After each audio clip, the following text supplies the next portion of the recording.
Okay. Hi, Dale. How are you? Hi, I'm good. How are you? Excellent. Excellent. So good to see you again. You too. Yeah. Very Yeah. much looking forward to this. Oh my gosh, me too. And two things really fast is because we have met virtually because we helped to record Day of the Dog, the virtual showcase Hmm. webinar. Hmm. And that is in the, what do they say in the movie business? It's in the can. So we have like Right. one or two more edits to do. Turned out to be 4 hours. Oh, And wow. with Nice. breaks, et cetera, we have 11 speakers, 11. We have, those four topics that people will have to stay tuned. Now, your topic with Sam White is, oh gosh, how did we say it? Oh, for the good of the dog, don't be such a human. Right. Yeah. Love that title. Love that title. But what Yeah. brings us Yeah. here today is you are our first, and I am going to hold this up, our first in our book club, which is called In Other Words. And Nice. you, dear Dale, you are absolutely the first, and I could not be happier for this. And I am saying that here, let me do some technical stuff, okay? And Yeah. this is what you have done is you have created a survival guide, memoir, and a dog training manual. Dale, All wrapped up in one. Dale, I read this book and I was so pleasantly surprised. I'm telling you, I literally got chills right Oh, now. wow. Nice. Yeah. It was so much, and forgive me for saying this because I'm a bibliophile. I read constantly. I'm a book junkie, and I still I read. love books too. I still read Yeah. hardback or Yeah. paperbacks, however they will come. And this book so surprised me, and I love to be able to say that because I think that we have a fascination with books, information, etc. And how do we read that and then translate that? So what I'm questioning is today, I'm questioning really, can I ask you your reason for writing this book? Sure.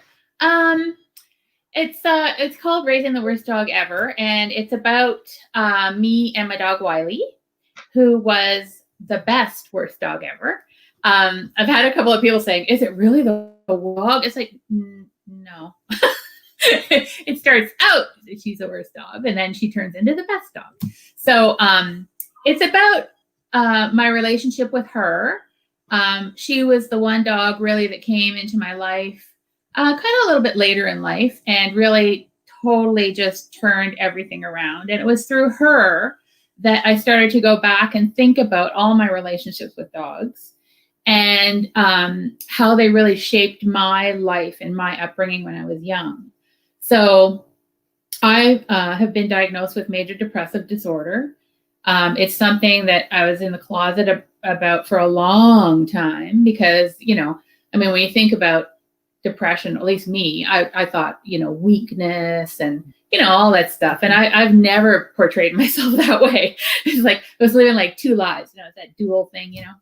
And, but with, when Wiley died in 2014, that just, it just threw me for a big loop. And, it made me sort of re-examine everything and my relationship with her in particular. And so I decided to honor her life and her life with me by writing this book. And I think correct me if I'm wrong. I think it's a unique book. I haven't seen any other books that combine a memoir, which has got some fun stuff, some deep stuff, some really, really funny stuff, I think, Yeah. and heart touching stuff as well. And combining that with a training manual that is practical and contains instructions for people trying to live with these kinds of dogs or any kind of dog, really.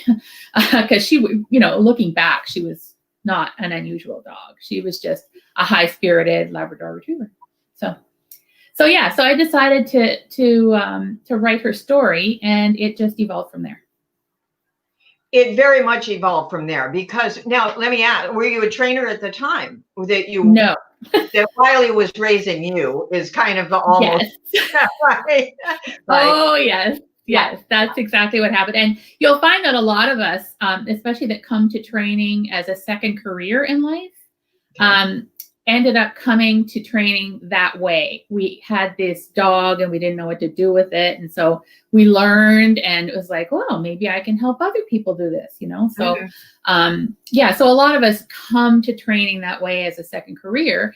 But yeah, I think Wiley was special. Of course, we all think our dogs are special. I, you know, it so much happens. I can't even think of a time when it hasn't happened. When I've asked somebody, how did you get into, you know, animal welfare, animal training, etc., and then they say, let me tell you about my dog.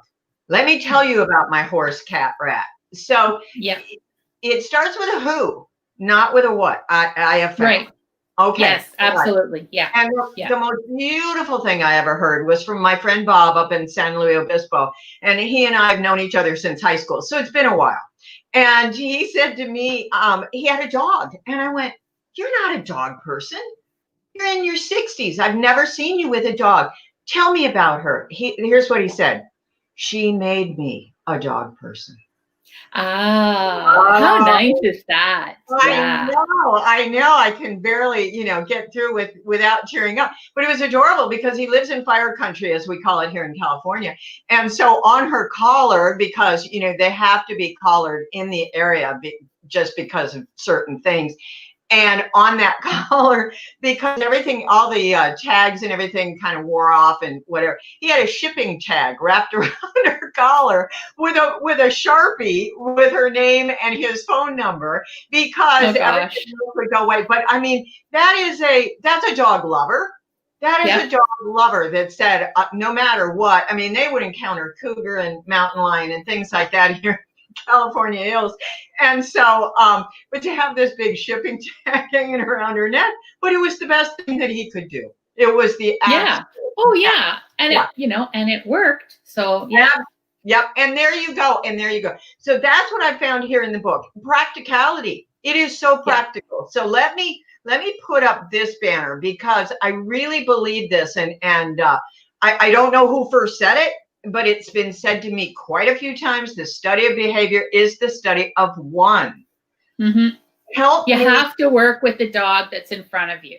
Oh, good one. Yeah, go ahead. Go on. Yeah. You know, so many people think that they can fit their dogs into a box, and and we get this all the time as trainers. We'll get called and we'll go in and they'll say, well, you know, my last dog never did this, and my last dog did this, and my last dog did this. And it's like, this is not your last dog. This is your new dog. This is a whole different ball of wax here.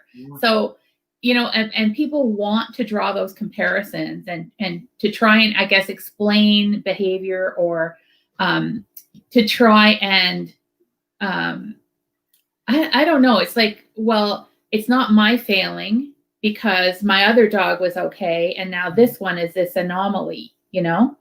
And, you know, it's nobody's failing. It's just a different being in front of you. So they're sentient beings that have personalities, and, you know, different genetic tendencies based on breed. And then they're individuals. So, you know, when you talk about Labrador Retrievers are my breed, people think they get a lab and that the lab is automatically going to retrieve.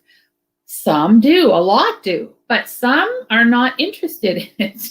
It's like, well, how did I get a lab that doesn't want to swim? Okay, that's another one. It's like, oh, that's a, you know, but there are those, you know, individuals that, you know, don't fit the what we think of as that breed.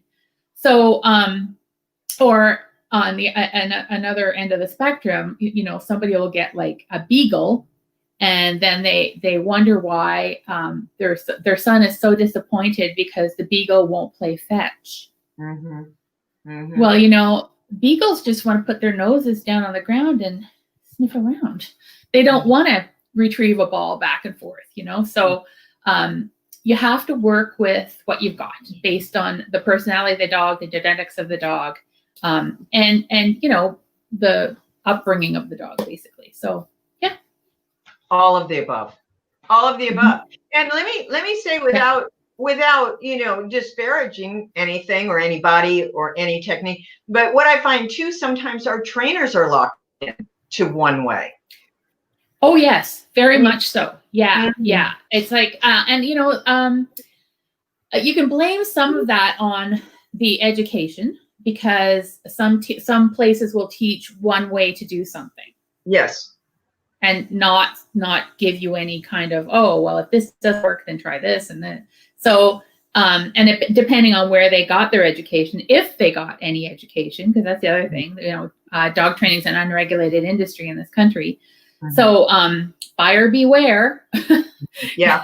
Run away from anybody that says they can guarantee behavior, because that is not true. Yeah. And run away from anybody that doesn't want to use food as rewards, because that's also science-based. Please tell us about that, because I'm back and forth on that. So and what you explained in here is it's their nature. And tell us about, look at what I've done. Can you see all my post-its? Oh, wow. I'm serious. Awesome. I devoured this book, and look at, not only did it, but I dog-eared a couple of pages. So perfect. Talk about, actually, here's what I want to read, literally from page 143. It's talking about seek and fear. Okay, so seek and fear, and it says these two systems are mutually exclusive. When one is turned on, the other is turned off. If you turn on seek, you turn off fear. Using food turns on the seek system and therefore has the power to turn off the fear system. Simple. You wrote all that. Tell us more. That's from Temple Grandin. Do you know who Temple Grandin is? Yeah. No, tell us. Oh, she's I do, amazing. Like the whole audience does. Tell us. Dr. Temple Grandin, I guess she's probably in her 60s now, but and she's very, very well known in the autistic community. She is autistic herself, and was raised in the 50s. And in the 50s, what did they want to do with severely autistic children is institutionalize them, but her mom said no. And so she was raised in her home, and they worked with her and tried basically everything, because there was nothing available back then. But everybody, told her parents that she was going to be very limited and blah, blah, blah. Well, she's Dr. Temple Grandin now, so maybe not so limited. And and she's got a few books out, but she's the one that first quoted this seek and fear thing. And her major area of study was farm animals. And so she's single-handedly responsible for the redesign of over half of the slaughterhouse facilities in the United States for the more humane treatment of the animals. So she's done incredible work. She has a few books out. Animals in Translation is one. Yeah. And they just give you really, really good insight into the mind of the animal. And she draws a lot of parallels to her own autistic experience. So that's a really, really interesting piece of that. And for anybody who would like to know more about her, there's an HBO movie out called Temple Grandin, and it stars Claire Danes, and it is so good. I just recommend everybody watch it. It's going to give you a lot of insight into the mind of a dog.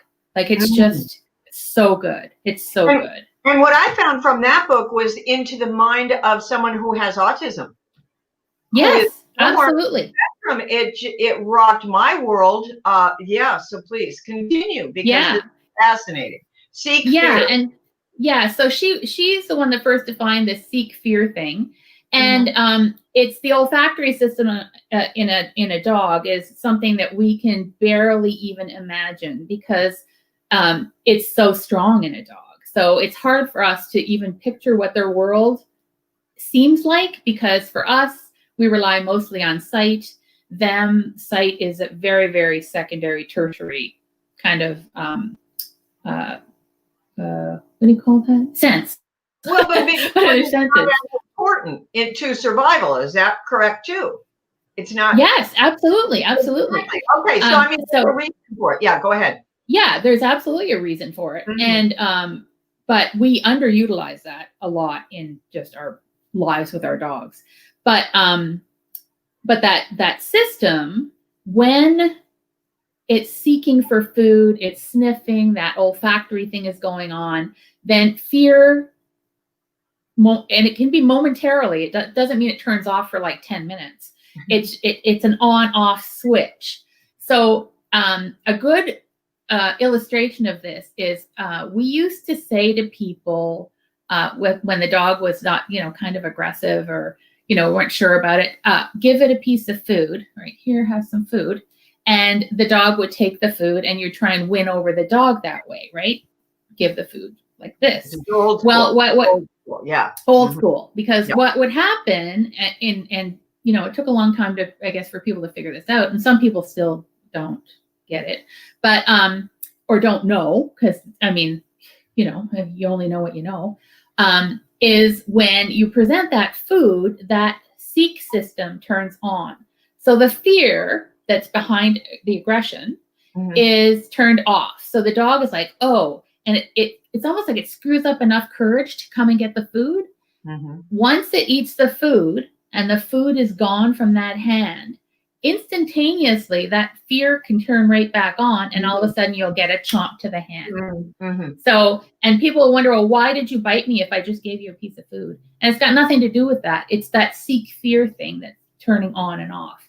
And I saw that happen once doing some volunteer work with one of the shelters up here, and just to see that, it was like it was like a switch. It was like, okay, here I come.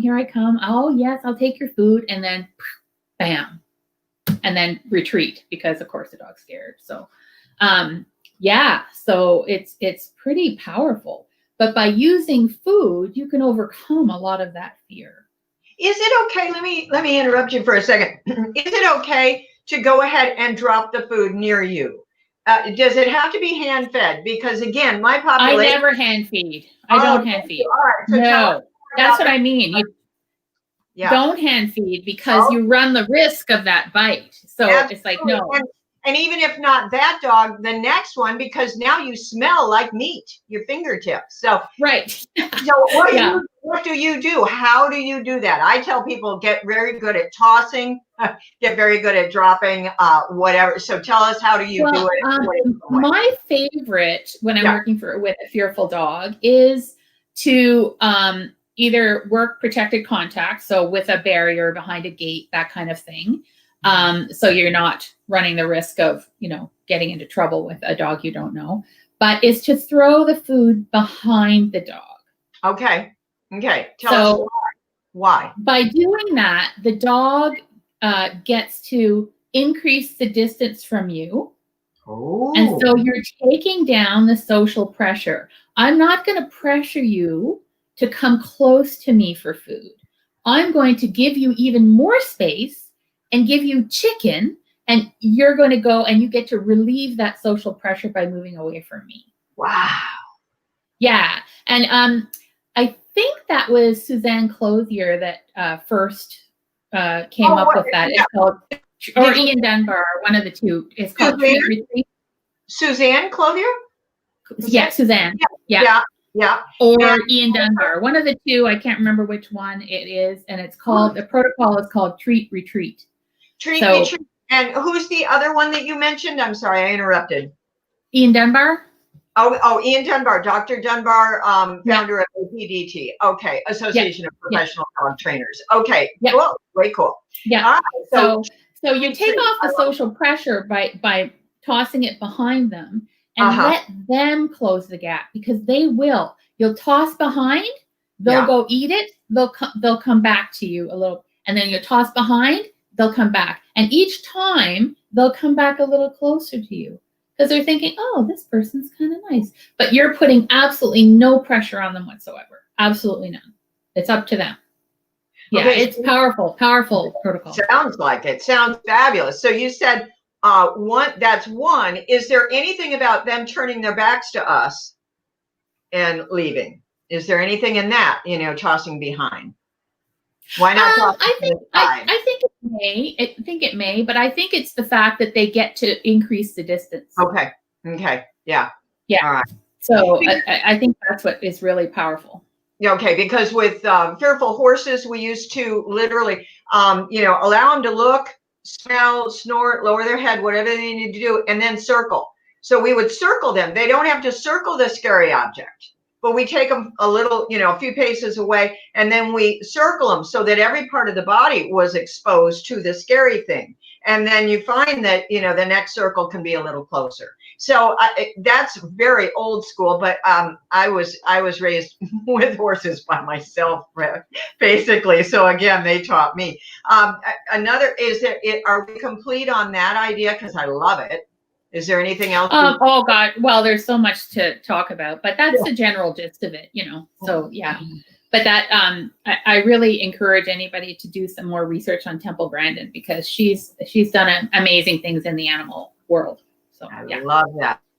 I love that. And I love, I make those flower essences and homeopathic remedies, and we're so privileged to be able to work with slaughterhouse rescues. So, I mean, they're still out there. I hate to say it, but I mean, I don't know if you got it. Well, you haven't quite yet met our friend Glenn Pierce from National Mill Dog Rescue, but I'm also with the Soy Foundation and all kinds of dogs coming in from Asia and South America, et cetera, that are caged slaughterhouse animals. But also here in the United States, the General Barn. They have 3 locations now, I do believe, and they rescue cows and chickens and turkeys and all kinds of people. But there's a different set of behavioral rules, if that's possible to say, when they do come in from slaughterhouse rescue. Oh, I'm sure it's just like feral dogs, right? Yes, it is. Yes, it is. And what just a quick shout out to ideas of that is that when I study these things, a lot of times we don't have the canine studies, but we might have the human studies. And so I was researching, because they asked me to help research animals.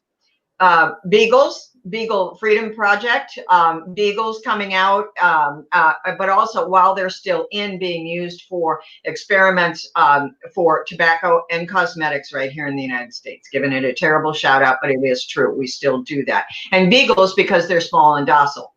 And that's why they love the beagles in the research labs. So then we've got the mice, et cetera. But what I heard years ago, was the witness to someone else's pain is greater in the witness. The pain in the witness is greater than the person undergoing the actual pain. Gee, that's really interesting. It is. Yeah. And it's been proven, with the electrode, right. Whatever, but also the heart center. And so we talk about bullying. Bullying is not it's not a one victim crime. Bullying affects everybody who is witnessing, and sometimes they suffer more. So please go ahead and say what you were going to. Well, that's really interesting, because I think of chapter 1 in my book. Yeah, tell us. Yeah, tell us. What is it?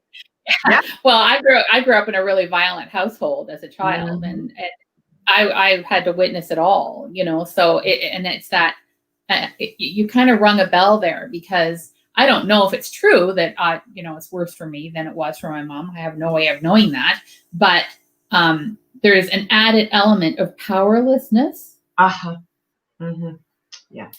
That that and guilt, in humans. Yes.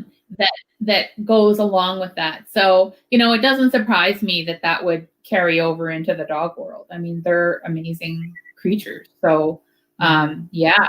But then, you get other dogs that are totally unaffected. Like we're talking about grieving and people who have multiple dogs in the house, and one of the dogs passes away. And one dog, may have a really hard time. And I've heard stories of this one dog wouldn't come into the living room and stay with dad anymore. He'd sleep out in the kitchen at this one spot. And it wasn't until he figured out that the dead dog's collar was in the drawer and he was sleeping right below the drawer. Wow. And it was like, oh yeah. So, I mean, incredible depth of grief. And then other dogs couldn't carry that. Yeah. They just like, oh, let's just move right on. Yeah. It's really weird. It's weird. And what we're going through now, as a nation, as a world, we have not even started to see the stress that's going to be after this trauma. And again, in the industry that you and I are in, animal welfare, no matter which branch you're hanging on, but in animal welfare, we have a out of this world statistics on secondary traumatic stress disorder. So it's STSD. That means we have witnessed, we have not been the recipient of the trauma per se, but we have been secondary. We have been standing there. We are present when it happens. So that goes back to that other research that they are doing about bullying and witness, etc. I cannot believe we have already gone. Oh my gosh. We've already gone for 27 minutes. Are you kidding me? I'm not kidding you. I had to check 3 watches to make sure. Oh my gosh. Oh my gosh. I know, right? Ah, there you are. There you are. Here we go. Dueling. There it is. Dueling. It is. Oh my God. Oh my God. We deeply scratched some surfaces, but we've got barely. We have to do this again now, really fast. Sure. Really fast, because we had this banner. If you in a perfect world, if you had 1, 2, 3, what can be common goals? What can be a common relationship? We touched on it before. Understand that your dog is an individual. Mm-hmm. It's not going to be like every other dog. Maybe some ways yes, some ways no. But your dog is always going to be special to you. Understand that everything's based on relationship. Okay. It's not, master slave and, dominance and all that. It's a give and take relationship. It's your friend that you're trying to raise and live with here. So it's really important to maintain that balance and to think about, how you're treating your animal. Are you giving your animal enough time? And what you're doing with that time. It doesn't have to be a lot of time. You can provide enrichment. There's so many ways to build a great relationship with your dog. Mm-hmm. And the dog asks so little of us, really, and gives back so much. So very, very good. Yeah. One last, the other thing, one more thing. Get away from this, your training goals, the sit down, but secondary to relationship. Absolutely. If you've got the relationship, that will come. Yeah. And I always say, what's your play? What's your play? What do you want to do? The best rides I ever had on a horse, first rides, and I've started about a dozen horses, but the first ride, it's like, where do you want to go? Because I got nothing. I got nothing. I cannot, you don't have a bit in your mouth. I don't have, you got nothing. So where are we going to go? And I would restrict the environment to 80 feet in either direction. It's up to you. Yeah. It is. So here we go. One last piece, 1 minute, your best overall advice, idea, technique, or tool. One thing, one takeaway. If I'm going to teach one thing that I love the most, is targeting, a hand target. Okay. So I teach the dog to target my hand, and then I can move my hand around the dog, say touch or bump or whatever you want to use for a cue, but target that hand. And, at first people say, well, what good is that? And it's like touching your hand, but you can move your dog through space anywhere with a touch. Mm-hmm. I can get my dog off a couch. I can get my dog into the car. I can help with healing. I can, loose walking. I can do so many things with that simple behavior. It's incredible. So it's super, super good to teach. You are incredible. Dale Ward. Oh my God. I look you up online. You are all over the place. So people I am. Yeah, people can get in touch. And We will add something in the comment section at this live Facebook and give you all those details. Dale, thank you so much. We've got to do part 2. We have to, okay? Oh, sure, absolutely, absolutely. I really enjoyed it, Meg. We will. Take care. Bye, hon. Bye.